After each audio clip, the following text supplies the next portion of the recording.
आप सभी को एग्जाम नैनो एप्लीकेशन में फिर से हार्दिक स्वागत है। आज के सेशन में हम लोग सीडीपी के अंतर्गत टोटल 30 एमसीक्यू क्वेश्चंस को डिस्कस करेंगे। तो एक प्रकार से ये आपका चेक भी हो जाएगा कि आप 30 क्वेश्चन में से कितना क्वेश्चन सही कर पा रहे हैं, क्योंकि जेटेट का जो सिलेबस है उसी के अकॉर्डिंग जो है आपका ये पूरा का पूरा सेट को तैयार किया गया है, जहाँ पर total 30 most important MCQ questions को रखा गया। पहले हम लोग क्वेश्चन नंबर 7 से लेकर के 30 तक डिस्कस करेंगे और उसके बाद 1 से 7 तक डिस्कस करेंगे, क्योंकि 1 से 7 तक का जो क्वेश्चन है वो काफी एलेबोरेटिव वाला क्वेश्चन है, तो हम लोग लास्ट में डिस्कस करेंगे।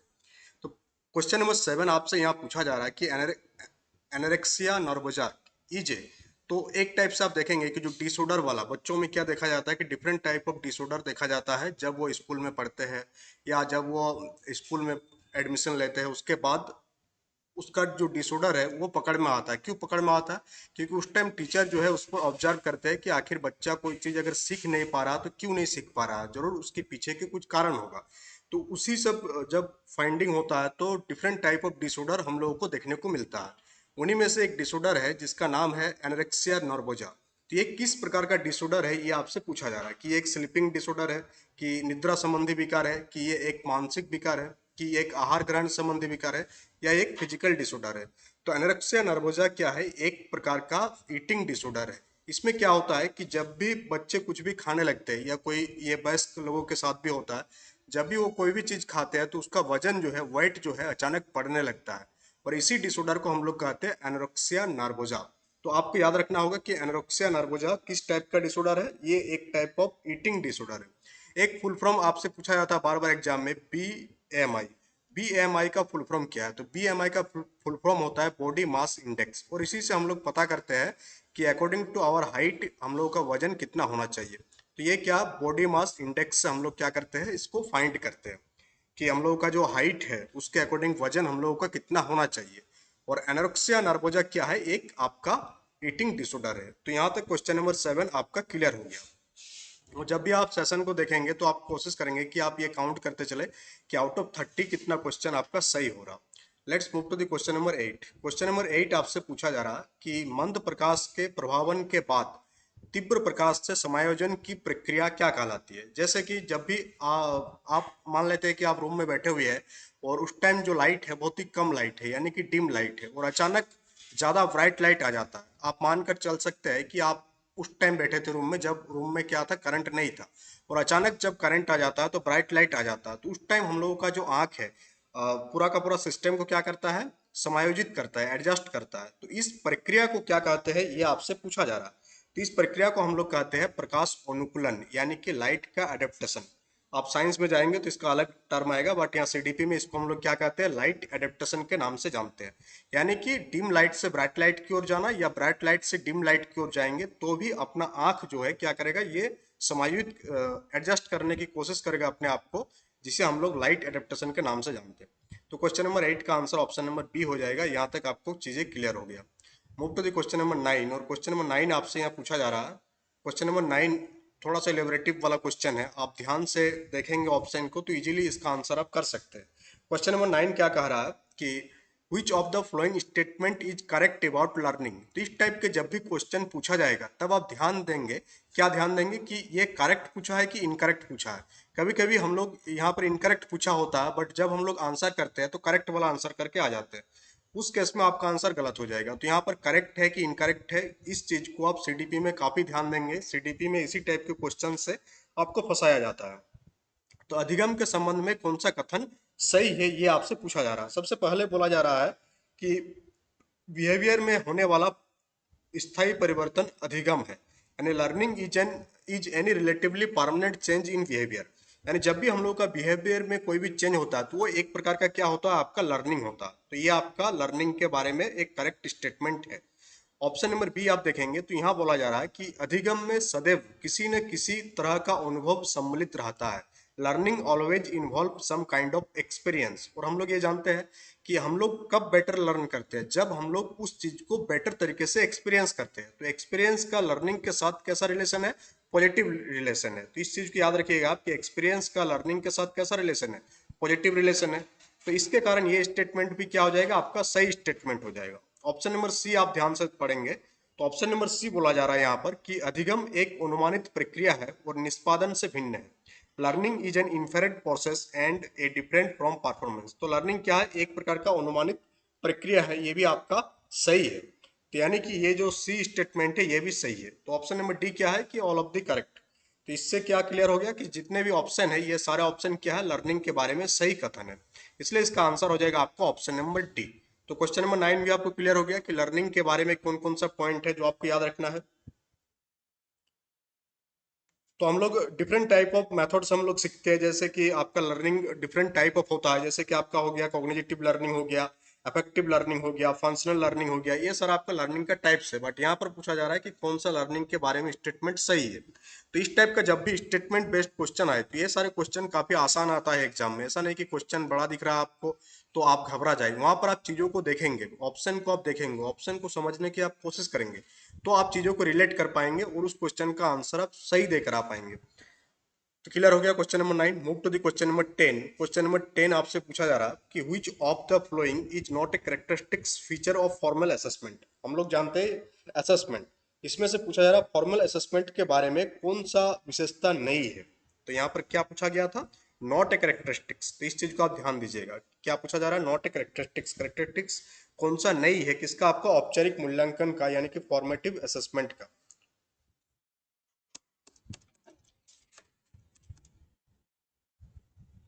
जस्ट मिनट, हाँ ठीक है, थोड़ा सा इसका स्लो हो गया था, एक मिनट जस्ट। तो यहाँ पर कौन सा जो है आपका फॉर्मेट असेसमेंट का विशेषता नहीं है, तो ऑब्जेक्टिव फॉर्मेटिव असेसमेंट में हम लोग ऑब्जेक्टिव क्वेश्चन का इस्तेमाल करते हैं। तो ये तो होगा आपका स्टैंडर्डाइज होना चाहिए, ऑर्गेनाइज होना चाहिए। तो कौन सा नहीं है आपका, varies from case to case, ये आपका विशेषता नहीं है। तो ऑप्शन नंबर ए आपका बिल्कुल सही उत्तर हो जाएगा क्वेश्चन नंबर 10 का। Move to the question number 11। और क्वेश्चन नंबर 11 आपसे पूछा जा रहा कि the two factor theory of intelligence was proposed by. तो two factor theory of intelligence किसके द्वारा प्रपोज किया गया, ये आपसे पूछा जा रहा है। यानी कि बुद्धि का द्विकारक सिद्धांत किसने प्रस्तावित किया था। और इसको आप मोस्ट इंपोर्टेंट कैटेगरी में रखेंगे, क्यों, क्योंकि इस टाइप के क्वेश्चन आपका जेटेट के एग्जाम में बार बार पूछा जाता है कि जो डिफरेंट टाइप ऑफ थ्योरी है उसको किसने प्रपोज किया था, उसको किसने प्रस्तावित किया था। तो इन सारे क्वेश्चन का आप स्क्रीनशॉट रखेंगे और एक पेज बना लेंगे, जहां पर आप एक छोटा सा पेज बना लेंगे जिसमें सारे थ्योरीज को आप लिख देंगे और किसके द्वारा वो थ्योरी प्रपोज किया गया था उसको, और उसको आप डेली बेसिस पर चेक करते रहेंगे। तो ये सारे आपको दिमाग में फिट हो जाएगा, क्योंकि यहाँ से आपका 3 से 4 क्वेश्चन आपका इजीली कवर हो सकता है। क्योंकि आप देखेंगे जब एग्जाम में, तो जेटेट के एग्जाम में एटलीस्ट 4 से 5 क्वेश्चन आपको इसी टाइप को देखने को मिलेगा कि अमुक थ्योरी किसने प्रपोज किया था, ये थ्योरी किसने प्रपोज किया था, किस साल ये प्रपोज किया गया था। इस टाइप के क्वेश्चन सीडीपी में काफी देखने को मिलता है, जो स्टेट लेवल का टेट होता है उसमें। तो टू फैक्टर थ्योरी को जो दिया गया था किसके द्वारा दिया गया था, चार्ल्स स्पेयरमैन के द्वारा दिया गया था। और कब दिया था अगर पूछा जाए आपसे, तो 1904 1904 में ये थ्योरी दिया गया था। कौन सा आपका, टू फैक्टर थ्योरी दिया गया था। टू फैक्टर थ्योरी क्या होता है, टू फैक्टर थ्योरी में बताया गया कि दो आपका कारक होता है जो पूरा का पूरा इंटेलिजेंसी को डोमिनेट करता है। कौन कौन सा कारक, एक होता है आपका जी फैक्टर, क्या होता है एक जी फैक्टर, और दूसरा क्या होता है आपका एस फैक्टर, क्या होता है दूसरा एस फैक्टर। तो टू फैक्टर थ्योरी में कौन कौन सा फैक्टर है, एक आपका जी फैक्टर और दूसरा आपका हो गया एस फैक्टर। और ये जो जी फैक्टर है ये आपका जन्मजात होती है और इसको एक्वायर नहीं किया जा सकता है according to the Spearman. But S factor जो होती है जन्मजात नहीं होती है और इसको हम लोग एक्वायर कर सकते हैं। यही दोनों में खास डिफरेंस होता है जी फैक्टर और एस फैक्टर के बीच में। Move to the question number 12। और क्वेश्चन नंबर 12 आपसे पूछा जा रहा है कि response, organisation and characterisation are included in which domain of educational objective. यानी कि अनुक्रिया, व्यवस्थापन और चरित्रकरण किस पक्ष के शैक्षिक उद्देश्यों में सम्मिलित होता है। तो आप यहाँ पर ध्यान से देखेंगे तो ये सारे जो पक्ष है, जैसे कि रेस्पॉन्स देना हो गया, ऑर्गेनाइजेशन करना हो गया और कैरेक्टराइजेशन यानी कि चरित्रकरण, ये सारे आपका भावात्मक पक्ष है। कैसा पक्ष है ये आपका एजुकेशन का, एजुकेशनल ऑब्जेक्टिव का अफेक्टिव डोमेन है। ये सारी चीजें हम लोगों को सोचने के लिए मजबूर करता है, ये सारे हम लोगों का अफेक्टिव डोमेन है। और अब पूछा जाए आपसे कि ये जो अफेक्टिव डोमेन है, भावात्मक पक्ष है, ये बच्चों के किस किस प्रवृत्ति से जुड़ा हुआ है। तो बच्चे का, चाइल्ड का, दो प्रवृत्ति से ये पूरा का पूरा अफेक्टिव डोमेन जुड़ा हुआ है। कौन कौन सा प्रवृत्ति हो जाएगा, एक हो जाएगा कि चाइल्ड का अभिरुचि क्या है, किसमें वो इंटरेस्ट जो है रखता है। अगर जिस चीज में बच्चा इंटरेस्ट नहीं रखेगा, उस चीज में अगर उसको आप कुछ करने के लिए देंगे हम, तो वो बढ़िया से नहीं करेगा और उसका परफॉर्मेंस क्या होगा, डाउन होगा। तो एक हो गया अभिरुचि और दूसरा हो गया आपका अभिवृत्ति। इन दोनों चीजों से ही जुड़ा है आपका क्या, भावात्मक पक्ष किसी भी बच्चे का। तो यहाँ पर option number B question number 12 का सही उत्तर हो जाएगा। Let's move to the question number 13। Question number 13 आपसे यहाँ पूछा जा रहा है। सेशन को लाइक और शेयर भी कीजिएगा। अगर आप चैनल में नए हैं तो चैनल को सब्सक्राइब कर लीजिएगा। साथ ही साथ हम लोगों का एप्लीकेशन भी रन होता है जहाँ पर बैचेस आपका अवेलेबल है। जैसे कि आपका यहाँ पर दिखेगा, यहाँ पर जैसे ये सारे बैचेस जो है अभी जेटेट के लिए आपका एप्लीकेशन में चल रही है, जिसमें आप नोट्स और टेस्ट सीरीज को एक्सेस कर सकते हैं। और इसका जो प्राइस है ये आपको रेंज देखने को मिलेगा। और एग्जाम जो सिलेबस है उसी के अकॉर्डिंग कराया जा रहा है। पहले जो सिलेबस आया था तो उसके लिए हम लोग कुछ पढ़ाए थे, फिर नया सिलेबस आया, फिर अभी बताया जा रहा है कि फिर से सिलेबस चेंज होगा, तो उसी के अकॉर्डिंग आपको कराया जाएगा। इसके लिए आपको कोई टेंशन नहीं है। और इतना कम टाइम में इतने सारे चीज़ों को करने के लिए आपको बहुत ही सिस्टमाइज वे में चीज़ों को लेकर चलना होगा। अगर आप बिना सिस्टमाइज वे इधर उधर से पढ़ेंगे तो वहाँ पर आपको दिक्कतें होगी। तो इसलिए एक आप परफेक्ट स्ट्रेटेजी बनाई कि हाँ, सीडीपी के लिए अगर आप ये बुक फॉलो कर रहे हैं तो आप उसी बुक को फॉलो कीजिए, बाकी कोई और दूसरा बुक फॉलो मत कीजिएगा। कोई एक ही को फॉलो कीजिएगा। मैथ के लिए भी उसी टाइप से एक ही फॉलो कीजिएगा। आप हजार जगह से फॉलो कीजिएगा तो फिर at end of the day आपको क्या देखने को मिलेगा कि आपका लर्निंग कुछ नहीं हुआ। आपका पास मटेरियल बहुत सारा आ गया, आप दिन भर टाइम पास किए, बट आपका जो लर्निंग है वो आपका बहुत ही कम देखने को मिलेगा।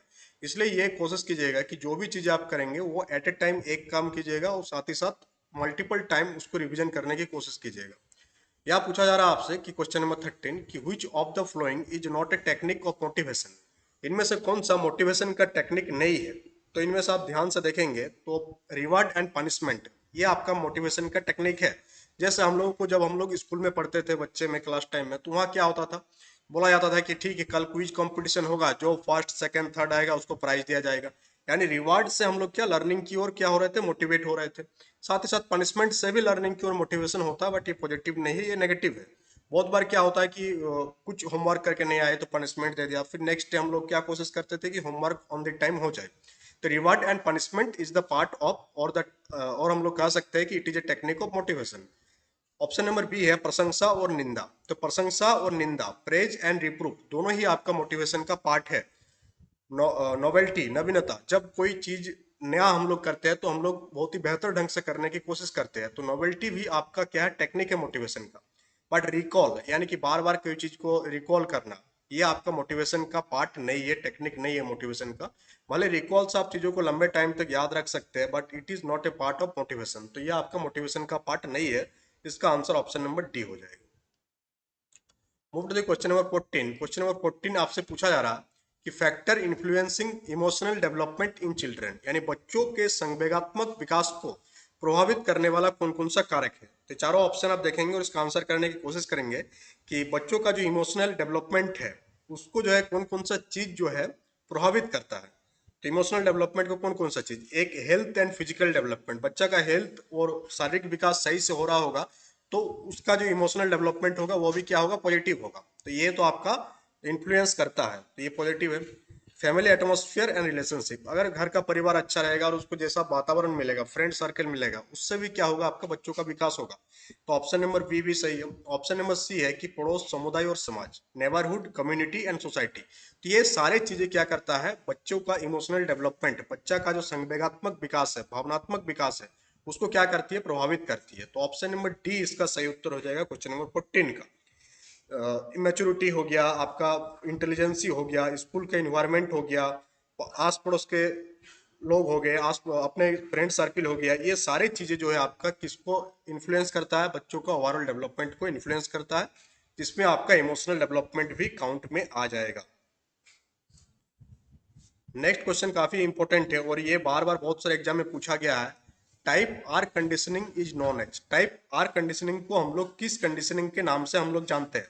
तो अगर हम लोग कंडीशन की बात करें, कंडीशनिंग जिसे हम लोग हिंदी में अनुबंध या अनुबंधन कहते हैं, तो कंडीशनिंग कितना टाइप का होगा। थ्योरी वाला क्लास में हम लोग बात किए थे कंडीशनिंग के बारे में।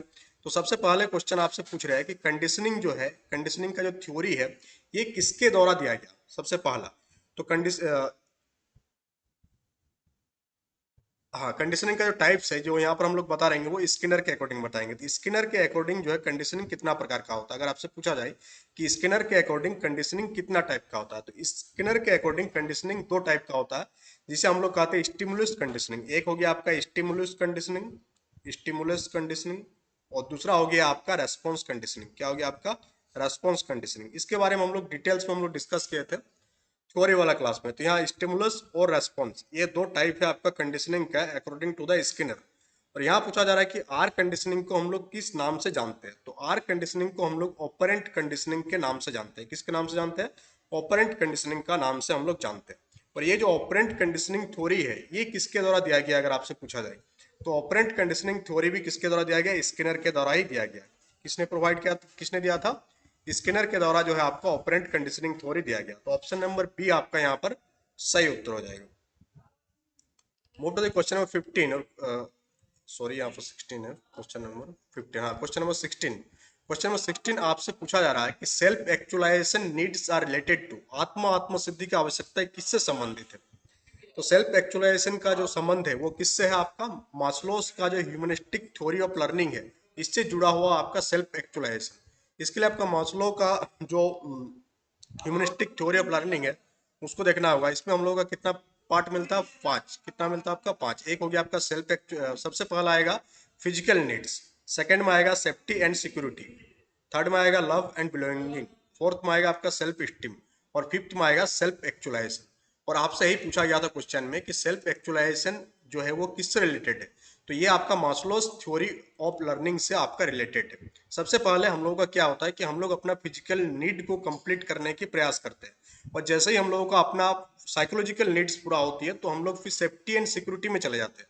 साइकोलॉजिकल नीड्स में क्या क्या है आपका? साइकोलॉजिकल और हम लोग कह सकते हैं फिजियोलॉजिकल नीड्स क्या क्या? जैसे घर होना चाहिए, पानी होना चाहिए, खाना होना चाहिए। जब ये सारे हम लोगों को मिल जाता है तो फिर हम लोग हेल्थ, नौकरी, प्रॉपर्टी, फैमिली, सोशल एबिलिटी पर हम लोग ध्यान देते हैं। फिर हम लोग जैसे ये सारे मिल जाता है तो दोस्ती, घर परिवार, फिर सेल्फ स्टीम, अपना आत्मसम्मान पर ध्यान देते हैं। फिर जब हम लोगों का आत्मसम्मान वगैरह भी कंप्लीट हो जाता है कि दूसरे से रेस्पेक्ट भी मिल रहा है और अगर आप अपने आप को स्टेब्लिश कर लिए तो फिर आता है सेल्फ एक्चुअलाइजेशन, जिसमें हम लोग नैतिकता की बात करते हैं, मोरालिटी की बात करते हैं, क्रिएटिविटी की बात करते हैं। तो ये हो गया 5, टोटल 5 आपका थ्योरी ऑफ लर्निंग का पार्ट है किसका? मॉस्लो का। तो ये 5 याद रखिएगा, कभी कभी ये भी पूछ लिया जाता है और एक एक करके याद रखिएगा। सेल्फ एक्चुअलाइजेशन रिलेटेड है, सेल्फ स्टीम रिलेटेड है, लव एंड बिलोंगिंग रिलेटेड है, सेफ्टी एंड सिक्योरिटी रिलेटेड है, और फिजियोलॉजिकल नीड्स। ये सारा आपका रिलेटेड है किससे? Maslow's humanistic theory of learning से। Move to the question number 17। Question number 17 आपसे पूछा जा रहा है कि sensory memory is also known as, यानी संवेदी स्मृति को हम लोग और किस नाम से जानते हैं? तो अगर हम लोग मेमोरी की बात करें, यहाँ पर आपको एक डायग्राम भी लिया गया है। तो मेमोरी जो है आपका डिफरेंट टाइप ऑफ मेमोरी हम लोगों को देखने को मिलता है। स्मृति जैसे कुछ मेमोरी जो पल भर के लिए हम लोगों को दिमाग में रहता है उसी को हम लोग कहते हैं सेंसरी मेमोरी। क्या कहते हैं उसको हम लोग? सेंसरी मेमोरी या तात्कालिक स्मृति। कुछ मेमोरीज ऐसा होता है, स्मृति ऐसा होता है जो कुछ मिनट के लिए हम लोगों का दिमाग में रहता है, तो उसे हम लोग शॉर्ट टर्म मेमोरी के नाम से जानते हैं। और कुछ मेमोरी ऐसा होता है जो लॉन्ग टर्म हम लोग के दिमाग में फिक्स बैठ जाता है, उसे हम लोग लॉन्ग टर्म मेमोरी के नाम से जानते हैं। मेमोरी का और भी टाइप है, जैसे कि आप कह सकते हैं कि परमानेंट मेमोरी। कुछ मेमोरी ऐसा होता है जो हम लोग के दिमाग में हमेशा के लिए छप जाता है, जैसे हम लोग मम्मी पापा कौन है तो ये हम लोग का हमेशा दिमाग में छपा रहेगा, तो ये हो गया आपका परमानेंट मेमोरी। कुछ मेमोरी होता है जो एक्टिव रहता है हमेशा, कुछ मेमोरी ऐसा होता है जो इनएक्टिव रहता है। ये सारे मेमोरी का पार्ट है। कुछ मेमोरी होता है जो हम लोग रॉट मेमोराइजेशन के माध्यम से करते हैं, तो वो आपका रॉट मेमोराइजेशन के पार्ट में आएगा। तो यहाँ तक आपको क्लियर हुआ कि sensory memory is also known as, उसको हम लोग इमीडिएट मेमोरी के नाम से भी जानते हैं, यानी कि तात्कालिक स्मृति, कुछ क्षण के लिए आया फिर गायब हो गया, तो उसको हम लोग क्या कहेंगे? सेंसरी मेमोरी के नाम से हम लोग जानते हैं। Move to question number 18। और क्वेश्चन नंबर 18 काफी बड़ा है, इससे डरना आपको नहीं है, इसका पूरा एक एक पार्ट को आपको पढ़ना है तो आसानी से आप चीजों को समझ पाएंगे। बोला जा रहा है कि विच ऑफ द स्टेटमेंट है ट्रू। यहाँ पर ध्यान से देखिएगा, ट्रू पूछा जा रहा है कि फॉल्स पूछा जा रहा है? तो यहाँ ट्रू पूछा जा रहा है कि इनमें से कौन सा स्टेटमेंट क्रिएटिविटी और इंटेलिजेंसी के बारे में आपका सही स्टेटमेंट है। तो सबसे पहले अगर हम लोग देखें तो सबसे पहले बोला जा रहा है कि relationship between creativity and intelligence is positive. तो ये आपका पॉजिटिव है। क्यों पॉजिटिव है? क्योंकि इंटेलिजेंसी का सीधा साधा किससे संबंध है? क्रिएटिविटी का। और क्रिएटिविटी का किससे संबंध है? सीधा साधा क्रिएटिविटी का सीधा साधा संबंध है आपका इंटेलिजेंसी से। तो दोनों एक दूसरे का पूरक है, तो ये आपका पॉजिटिव है, ये आपका करेक्ट स्टेटमेंट है। सेकंड बोला जा रहा है आपसे कि intelligence does not ensure creativity, यानी कि बुद्धिमान हो जाना यह निश्चित नहीं करता कि व्यक्ति सृजनशील भी होगा। तो ये भी आपका सही है। क्यों है? क्योंकि बहुत सारे बुद्धिमान व्यक्ति है बट जरूरी नहीं कि वो क्रिएटिव भी हो। हम लोग देखते हैं अपने आसपास में कि बहुत सारे बुद्धिमान व्यक्ति होते हैं बट वो कोई नया चीज सृजन नहीं कर सकता, कोई नया चीज क्रिएट नहीं कर सकता, भले उसके पास इंटेलिजेंसी है। तो ये भी आपका पॉजिटिव स्टेटमेंट है। थर्ड बोला जा रहा है कि creativity test involve divergent thinking whereas intelligence test involve convergent thinking. Creativity मतलब क्या होता है? क्रिएटिविटी मतलब हो गया कि एक प्रॉब्लम का मल्टीपल सॉल्यूशन फाइंड करना, उसे हम लोग क्रिएटिव कहते हैं। एक प्रॉब्लम है और उसका मल्टीपल सॉल्यूशन अगर वो फाइंड कर रहा है तो उसे हम लोग क्रिएटिविटी कहते हैं। यानी कि उसका जो थिंकिंग है वो डाइवर्जेंट थिंकिंग है, यानी कि उसका थिंकिंग अपसारी प्रकार का। और इंटेलिजेंसी में क्या होता है कि इंटेलिजेंसी में कन्वर्जेंट थिंकिंग हम लोगों को देखने को मिलता है। तो ये तीनों ही स्टेटमेंट जो है क्रिएटिविटी और इंटेलिजेंसी लेकर के क्या आपका पूरा का पूरा करेक्ट है। तो इसका आंसर हो जाएगा ऑप्शन नंबर डी, यानी 1, 2 और 3 तीनों क्या आपका सही स्टेटमेंट है। नेक्स्ट क्वेश्चन नंबर 19 पूछा जा रहा है आपसे कि the level of consciousness which is considered as the reservoir of instinctive और एनिमल ड्राइव से, चेतना का वो स्तर जो अचेतन मूल प्रवृत्तिक और पार्श्विक अंतर्नवों का भंडार होता है। तो इसका हिंदी काफी टफ है। तो अगर हम लोग बात करें चेतना का, तो चेतना में हम लोग क्या क्या देखते हैं कि तीन टाइप का चेतन हम लोगों को देखने को मिलता है अपना दिमाग में। इसको और हम लोग डायग्राम के माध्यम से शो करने की प्रयास करें तो सबसे पहला जो सबसे ज्यादा पार्ट होता है वो होता है अनकॉन्शियस ब्रेन का या अनकॉन्शियस माइंड, यानी अचेतन मन। तो ये हो गया, पहला हो गया अनकॉन्शियस, ठीक है, अनकॉन्शियस हो गया, यानी हिंदी में इसे कहते हैं अचेतन। ये हो गया हम लोग का अचेतन मन। सेकंड होता है आपका सबकॉन्शियस, क्या होता है? अर्धचेतन। ये हो गया आपका सबकॉन्शियस, सबकॉन्शियस। और थर्ड होता है आपका कॉन्शियस, यानी कि चेतन, कॉन्शियस, कॉन्शियस। यहाँ पूछा जा रहा है कि चेतना का कौन सा स्तर में अचेतन मूल प्रवृत्ति और पार्श्विक अंतर्नवों का भंडार होता है। तो जो अचेतन मन होता है, जो अनकॉन्शियस माइंड होता है, ये आपका आंसर हो जाएगा इस क्वेश्चन का। क्वेश्चन नंबर 19 का आंसर ऑप्शन नंबर ए हो जाएगा। 20 पूछा जा रहा है आपसे, हाँ 20 पूछा जा रहा है आपसे कि सेल्फ रिफर्स टू, आत्म का क्या तात्पर्य? सेल्फ यानी कि हम लोग खुद, सेल्फ मतलब इंडिविजुअल। तो यहाँ पर वर्ड खोजेंगे, सेल्फ मतलब इंडिविजुअल। तो आप यहाँ ध्यान से देखेंगे तो ऑप्शन नंबर सी में इंडिविजुअल वर्ड है। यहाँ पढ़े ऑप्शन नंबर सी को देखेंगे हम लोग कि the totally of an individuals conscious experiences ideas thoughts and feelings with regard to herself और हिमसेल्फ, यानी अपने संदर्भ में व्यक्ति के सचेतन अनुभवों, विचारों, चिंतन और भावनाओं की समग्रता को ही हम लोग क्या कहते हैं? सेल्फ कहते हैं। तो क्वेश्चन नंबर 22 का जो आंसर होगा वो आप हो जाएगा आपका ऑप्शन नंबर सी। और हम लोग ऑप्शन नंबर ए को देखें तो व्यक्ति के उन गुणों से जो उसे अन्य दूसरों से भिन्न करते हैं, तो ये सेल्फ नहीं होगा। तो ऑप्शन नंबर सी यहाँ सही उत्तर हो जाएगा। क्वेश्चन नंबर 23 आपसे पूछा जा रहा है कि which of the following is a characteristics of personality, इनमें से कौन सा जो है आपका व्यक्तित्व का विशेषता है? तो व्यक्तित्व का बहुत सारे विशेषता है। तो क्या क्या बोला जा रहा है कि इसके अंतर्गत शारीरिक और मनोवैज्ञानिक दोनों ही घटक आते हैं। तो हम लोग जानते हैं कि पर्सनैलिटी में फिजिकल और साइकोलॉजिकल दोनों कंपोनेंट क्या है आपका जुड़ा हुआ है। तो ये आपका करेक्ट स्टेटमेंट है। बी देखेंगे अगर हम लोग कि किसी व्यक्ति विशेष में व्यवहार के रूप में इसकी अभिव्यक्ति पर्याप्त रूप से अनन्य होती है, यानी its expression in terms of behaviour is fairly unique in A given individual. तो ये भी आपका पर्सनैलिटी का क्या है? विशेषता ही है। सी देखेंगे तो इसकी प्रमुख विशेषताएं साधारणतया समय के साथ परिवर्तित नहीं होती है, इट्स मेन फीचर्स। जैसे हम लोग बोलते हैं ना कि करेक्टर बहुत ही आसानी से चेंज नहीं होता है किसी का, सिग्नेचर और करेक्टर, सिग्नेचर और नेचर। तो उसी टाइप से कि पर्सनैलिटी भी, जो पर्सनैलिटी में जो मेन फीचर्स है वो जनरली तुरंत चेंज नहीं होगा, टाइम के साथ हो सकता है बहुत लंबे टाइम के बाद चेंज हो जाए, बट उसका जो मेन फीचर्स है वो समय के साथ क्या होता है? चेंज नहीं होता। तो क्वेश्चन नंबर 23 का आंसर ऑप्शन नंबर डी हो जाएगा। क्वेश्चन नंबर 24 की ओर मूव करेंगे हम लोग। क्वेश्चन नंबर 24 आपसे पूछा जा रहा है यहाँ पर कि the Pioneer of trait approach of personality, यानी व्यक्तित्व के विशेषक उपागम का अग्रणी किसे माना जाता है? क्वेश्चन ध्यान से देखेंगे आप, ये भी इस टाइप के क्वेश्चन एग्जाम में काफी पूछा जाता है, तो ये मोस्ट इंपोर्टेंट कैटेगरी में आ जाएगा कि the trait approach of personality, इसको किसने प्रपोज किया था? तो ट्रेट अप्रोच ऑफ पर्सनैलिटी को जो प्रपोज किया था, कौन किया था? आपका गार्डन अल्फ्रोट के द्वारा ये आपका प्रपोज किया गया था। और इसे आपका 3 भागों में बांटा गया था। कितने भागों में? इसको 3 भागों में। किसको? ट्रेट अप्रोच ऑफ पर्सनैलिटी को। सबसे पहला था आपका कार्डिनल ट्रेस्ट, क्या था आपका? कार्डिनल,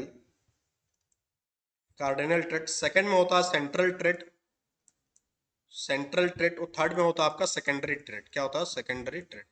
तो इसको जो है आपका अल्पोर्ट के द्वारा तीन पार्ट में डिवाइड किया गया है ट्रेट अप्रोच ऑफ पर्सनैलिटी को, कार्डिनल, सेंट्रल और सेकेंडरी। और अल्प्रोट का क्या मानना है कि व्यक्ति का जो पर्सनैलिटी है, व्यक्ति का जो पर्सनैलिटी है ये किस चीज पर डिपेंड करता है, परिस्थिति पर निर्भर करता है। तो पर्सनैलिटी किस पर डिपेंड है, डिपेंड ऑन परिस्थिति। ये परिस्थिति पर क्या करता है, डिपेंडेबल होता है कि उसका पर्सनैलिटी, व्यक्तित्व उसका किस प्रकार का होगा। 25 आपसे पूछा जा रहा था, theory of observational learning was given by. काफी इंपॉर्टेंट क्वेश्चन है, हर एक टेट में एग्जाम में पूछा जाता है, तो ये मोस्ट इंपॉर्टेंट हो जाएगा। इसको आप स्क्रीनशॉट रख लीजिएगा यहाँ पर कि ऑब्जर्वेशनल लर्निंग थ्योरी किसके द्वारा प्रपोज किया गया। तो ऑब्जर्वेशनल लर्निंग थ्योरी जो है आपका बांडुरा के द्वारा प्रपोज किया गया। किसके द्वारा प्रपोज किया गया, बांडुरा के द्वारा प्रपोज किया गया। क्वेश्चन नंबर 26 यहाँ पूछा जा रहा है आपसे कि a girl child is working very hard for her examination, her behaviour is an indicator of her.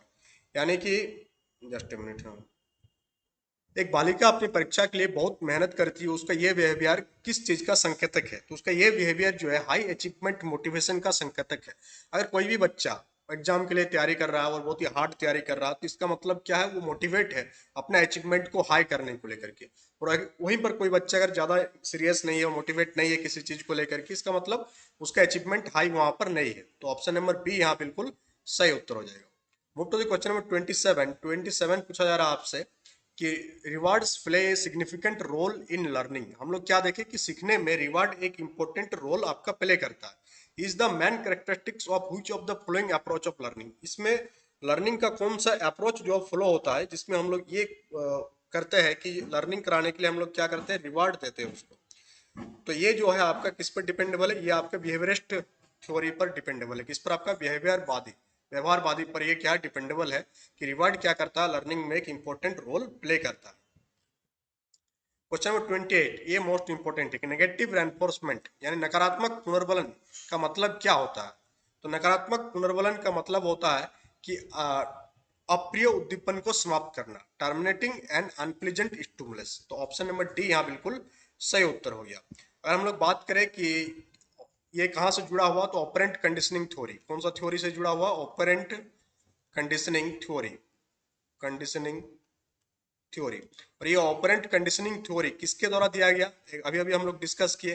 तो ऑपरेंट कंडीशनिंग थ्योरी आपका किसके द्वारा दिया गया, अगर आपसे पूछ दिया जाए तो बीएफ स्किनर के द्वारा। किसके द्वारा, बीएफ स्किनर के द्वारा ऑपरेंट कंडीशनिंग थ्योरी दिया गया, जहां पर पॉजिटिव रेनफोर्समेंट और नेगेटिव रेनफोर्समेंट के बारे में बात किया गया। तो इसके बारे में हम लोग थ्योरी क्लास में डिटेल में डिस्कस किए थे, उस क्लास को आप देख लीजिएगा अगर आप यहाँ पर आप क्वेश्चन नहीं सही बना पा रहे हैं। क्वेश्चन नंबर 29 आपसे पूछा जा रहा कि programmed learning is based on, अभिक्रमित अधिगम किस पर आधारित है। तो प्रोग्राम्ड लर्निंग जो है आपका ऑपरेंट कंडीशनिंग पर बेस्ड है। किस पर बेस्ड है, ऑपरेंट कंडीशनिंग पर बेस्ड है। क्वेश्चन नंबर 30 आपसे पूछा जा रहा कि गणित का एक अध्यापक कक्षा में कुछ प्रश्न कराता है, इसके बाद छात्रों को पुस्तक में दी गई समस्या को हल करने के लिए कहा था। यानी पहले क्या कराया, पहले कुछ क्वेश्चन करा दिया गया और उसके बाद एग्जाम बुक में जो क्वेश्चन दिया हुआ है उसको सॉल्व करने के लिए बोलता है। तो वो कौन सा नियम का यहाँ पर पालन कर रहा है, तो वो कौन सा नियम का पालन कर रहा है, अभ्यास का नियम को, एक्सरसाइज। और हम लोग क्या जानते हैं, जब हम लोग बार बार एक्सरसाइज करते हैं तो उस चीज में हम लोग एक्सपर्ट बनते जाते हैं। तो 30 का आंसर ऑप्शन नंबर डी हो जाएगा। तो हम लोग क्वेश्चन नंबर 1 से हम लोग का बाकी था, अब हम लोग क्वेश्चन नंबर 1 की ओर मूव करेंगे। अभी आपको समझ में आएगा कि क्वेश्चन नंबर 1 से 7 को हम लेट में क्यों रखे थे, क्योंकि इसमें काफी बड़ा बड़ा था ये। वो शुरुआत में अगर आपको ज्यादा बड़ा बड़ा दिखा देते तो आपको क्या हो जाता है कि इंटरेस्ट उतना नहीं रहता, तो इसलिए इसको लास्ट में रखा गया। इंटरेस्ट रिफर्स टू, अभिरुचि का क्या अर्थ है। अभिरुचि का मतलब होता है कि किसी व्यक्ति द्वारा दूसरा क्रियाओं की अपेक्षा एक अथवा एक से अधिक विशिष्ट क्रियाओं में स्वयं को अधिक व्यस्त रखना। इंटरेस्ट, कोई भी चीज में हम लोगों का रुचि कब जगता है, जब हम लोग उस चीज के प्रति मोटिवेट होते हैं। और जब हम लोग मोटिवेट होते हैं, कोई चीज के प्रति हम लोग इंटरेस्टेड होते हैं, तो अपने आप को क्या रखते हैं, इंगेज रखते हैं। अगर आप इंटरेस्टेड है एग्जाम को तैयारी को लेकर के, तो आप क्या करेंगे, आप सारे सब्जेक्ट को एक साथ लेके चलेंगे और अपने आप को क्या रखेंगे, डिफरेंट टाइप ऑफ एक्टिविटीज में बिजी रखेंगे। और अगर आप इंटरेस्टेड नहीं है एग्जाम को तैयारी को लेकर के, तो आप खाली एक क्लास देखेंगे और फिर बोलेंगे हाँ ठीक है आज इतना हो गया, आप कल देखेंगे। तो दोनों फर्क आपको समझ में आ गया। तो इंटरेस्ट किस चीज को रिफर करता है कि इंडिविजुअल प्रेफरेंस फॉर इंगेजिंग, अपने आप को इंगेज रखना है, एक काम में इंगेज रखेंगे अपने आप को कि या एक से अधिक कामों में इंगेज रखेंगे। तो इंटरेस्ट इसी चीज को रिफर करता है और ऑप्शन नंबर ए आपका बिल्कुल यहाँ पर सही उत्तर होगा। Move to the question number 2। और क्वेश्चन नंबर 2 काफी इंपॉर्टेंट क्वेश्चन है, पूछा जाता है हर बार एग्जाम में कि which of the following method involve seeking information from a person on a one to one basis। जब हम लोग किसी व्यक्ति से वन टू वन बेसिस व्यक्तिगत रूप से वार्तालाप करके सूचनाएं एकत्रित करते हैं तो कौन सा मेथड अपनाते हैं। केस स्टडी में तो ऐसा हम लोग नहीं करते हैं कि वन टू वन बात करते हैं, तो उस टाइम हम लोग क्या करते हैं, इंटरव्यू करते हैं साक्षात्कार के टाइम में। अगर आप केवीएस वगैरह का एग्जाम देंगे तो केवीएस का जो भी जितने भी टीचिंग एग्जाम होता है, पीआरटी हो गया, टीजीटी हो गया, पीजीटी हो गया, तो वहां पर आपको क्या देखने को मिलेगा कि पहले आप रिटन टेस्ट क्रैक करेंगे, रिटन टेस्ट आपका क्लियर हो जाएगा, रिटन टेस्ट के बाद आपको इंटरव्यू के लिए बुलाया जाएगा। तो वहां पर आपको आपसे क्या वन टू वन क्वेश्चन के माध्यम से आपको समझने का प्रयास किया जाता है। और बोर्ड टीचिंग भी अब ऐड कर दिया गया है, इस चीज को ध्यान रखिएगा। पहले बोर्ड टीचिंग उतना ध्यान नहीं देता था, बट अब आपको जब इंटरव्यू में आप जाएंगे तो वो क्वेश्चन आंसर के बाद आपको कोई टॉपिक दे दिया जाएगा कि हाँ उस टॉपिक को आप पढ़ा के दिखाइए। तो अभी से आप प्रैक्टिस कीजिएगा इस चीज को, या अगर बच्चों को आप पढ़ाते हैं ट्यूशन वगैरह तो वहाँ भी इस चीज को ध्यान रखिएगा कि पढ़ाते time different type of technique का आप इस्तेमाल करने की कोशिश कीजिएगा। ऐसा ना हो कि आप लेक्चर मेथड से पढ़ा दे रहे हैं, क्योंकि यहाँ पर जो कंपटीशन एग्जाम का तैयारी यूट्यूब में करते हैं वो आपका लेक्चर मेथड से होता है, बट जब आप स्कूल में जाएंगे और बच्चों को आप पढ़ाएंगे तो आप लेक्चर मेथड से आप नहीं पढ़ाएंगे 1 to 5 में और 6 to 8 में भी। वहां पर आपको डिफरेंट टाइप ऑफ एक्टिविटीज के माध्यम से बच्चों को इन्वॉल्व करना होगा पढ़ाते टाइम। तो अभी से उस चीज को प्रैक्टिस कीजिएगा, तो जब आप इंटरव्यू में जाएंगे तो वहां तुरंत आंसर कर पाएंगे। क्वेश्चन नंबर 3 आपसे पूछा जा रहा कि विकास के विषय में कौन सा कथन सही नहीं है। और पहले भी इस क्वेश्चन को करा चुके हैं, तो इसका आंसर आपको अभी तक याद होगा कि डेवलपमेंट इज यूनिडायमेंशनल, कि विकास एक आयामी है। ये आपका गलत स्टेटमेंट है। हम लोग क्या जानते हैं, डेवलपमेंट जो है वो मल्टी डायमेंशनल है। विकास एक दिशा में नहीं होता, मल्टी डायमेंशन में होता। तो डेवलपमेंट कैसा है, डेवलपमेंट आपका मल्टी डायमेंशनल प्रॉपर्टी है। तो ऑप्शन नंबर सी इसका क्वेश्चन नंबर 3 का सही उत्तर हो जाएगा। क्वेश्चन नंबर 4 आपसे पूछा जा रहा है कि जीन फ्यागेट के अनुसार संज्ञानात्मक विकास यानी कि कॉग्निटिव डेवलपमेंट की किस अवस्था में प्रतीकात्मक विचारों का विकास तथा वस्तु स्थायित्व यानी कि ऑब्जेक्ट परमानेंसी, क्या है आपका ऑब्जेक्ट परमानेंसी, इसको भी आप मोस्ट इंपोर्टेंट कैटेगरी में डालेंगे कि किस स्टेज में बच्चा ऑब्जेक्ट परमानेंसी को समझने लगता है, यानी कि वो समझ जाता है कि ये वस्तु जो है ये परमानेंट है, क्या स्थायी है, पहले उसके ये दिमाग में नहीं रहा था। तो कौन सा स्टेज में होता है, ये आपका होता है प्री प्रोपोर्शनल स्टेज, पूर्व संक्रियात्मक स्टेज में। अगर आपसे पूछा जाए कि सेंसरी मोटर स्टेज कब से कब तक होता है, तो जन्म से लेकर के 2 साल तक के एज लिमिट में क्या होता है आपका सेंसरी मोटर स्टेज होता है।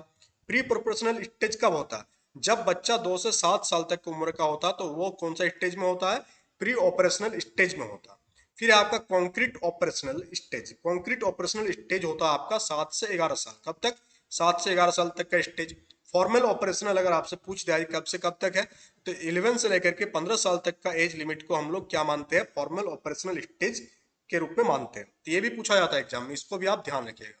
क्वेश्चन नंबर 5 आपसे पूछा जा रहा है कि the stage of life that begins at the onset of puberty when sexual maturity of the ability to reproduce attained is commonly known as, उसको हम लोग क्या कहते हैं, यानी कि यहाँ हिंदी में पढ़ेंगे आप, जीवन की वो अवस्था जिसका प्रारंभ यौवनावरण से होती है, वो यौन परिपक्वता या प्रजनन करने की योग्यता प्राप्त कर ली जाती है, उसको हम लोग क्या कहते हैं, उसको हम लोग सिंपली एडल्सेंस कहते हैं। किस नाम से जानते हैं, किशोरावस्था के नाम से जानते हैं।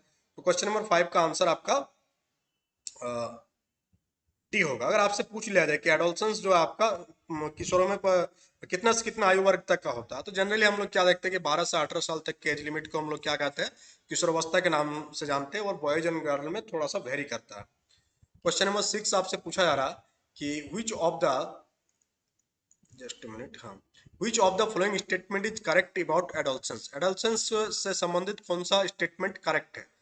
तो एडोलसेंस में हम लोग क्या करते हैं, काल्पनिक श्रोता किशोरों का एक विश्वास है कि दूसरे लोग भी उसके प्रति उतना ही ध्यान आकर्षित जितने की वो सही, तो उस टाइम अट्रैक्टिवनेस आता है और काफ़ी चीज़ें यूनिकनेस, अपने आप को लगता है कि हम ही यूनिक है, बाकी सब चीज़ें बेकार है। फिर व्यक्तिगत दंत कथाओं और इस सब चीज़ों पर हम लोग क्या होता है, बहुत ज़्यादा फेवर करते हैं, यानी ऑल ऑफ दी अबव इसका सही उत्तर होगा। ऑप्शन नंबर डी आपका सही उत्तर होगा क्वेश्चन नंबर 6 का, और 7 तो आपका कंप्लीट हो ही चुका। तो इस प्रकार से टोटल 30 क्वेश्चन हम लोग आज डिस्कस किए सीडीपी का। सेशन कैसा लगा, सेशन के बारे में फीडबैक जरूर दीजिएगा। डेली बेसिस पर सेशन अपलोड करने की कोशिश हम जरूर करेंगे, due to some busy schedule बीच में सेशन अपडेट नहीं हो रहा था, बट अब आपको डेली बेसिस पर सेशन देखने को मिलेगा। अगर आप एग्जाम नैनो एप्लीकेशन को डाउनलोड करना चाहते हैं तो गूगल प्ले स्टोर से उसको डाउनलोड कर सकते हैं, टेलीग्राम चैनल को ज्वाइन कर सकते हो, चैनल में नए तो चैनल को सब्सक्राइब कर लीजिएगा। तो चलिए हम लोग मिलते हैं नेक्स्ट क्लास में। Thank you for attending the